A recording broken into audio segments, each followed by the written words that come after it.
Welcome to Telugu Maithri for fun time. సరదాగా కాసేపు నవ్వుకుందాం. రమేష్, నా భార్య అస్తమానం నన్ను భయపెడుతోందిరా. సురేష్, ఏమని భయపెడుతోంది? రమేష్, జన్మ జన్మలకి నేనే తన భర్తగా రావాలట.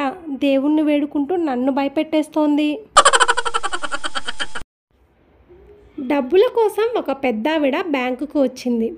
వేలిముద్ర వేసి వేలికి ఉన్న ఇంకును అక్కడ ఉన్న గోడకు తుడవబోతుండగా సెక్యూరిటీ అడ్డుకున్నాడు.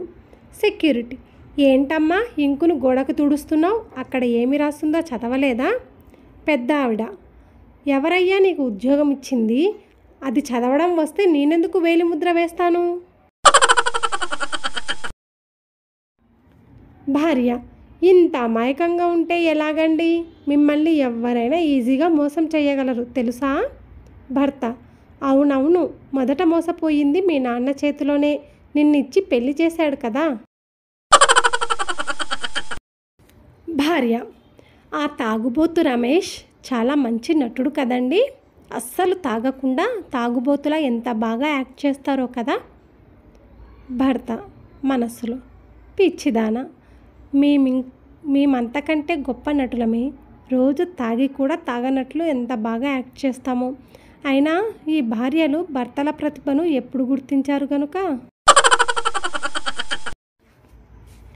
భార్య, ఏమైందండి? ఆపరేషన్ గది నుండి అలా పరిగెత్తుకుంటూ వచ్చేశారు? భర్త, అక్కడున్న నర్సు మాటిమాటికి కంగారు పడొద్దు, ధైర్యంగా ఉండు, ఇది చాలా చిన్న ఆపరేషన్ అంటూ భయపెడుతోందే. భార్య, అందులో తప్పేముందండి, మీకు ధైర్యం చెప్తోంది కదా. భర్త, ఆమె ధైర్యం చెప్తోంది నాకు కాదు, ఆపరేషన్ చేయబోతున్న డాక్టర్కి. అసలే ఆ డాక్టర్కి ఇది మొదటి ఆపరేషన్ అట. ఇలాంటి మరిన్ని ఫన్నీ వీడియోస్ కోసం please like, share and subscribe. Thank you for watching.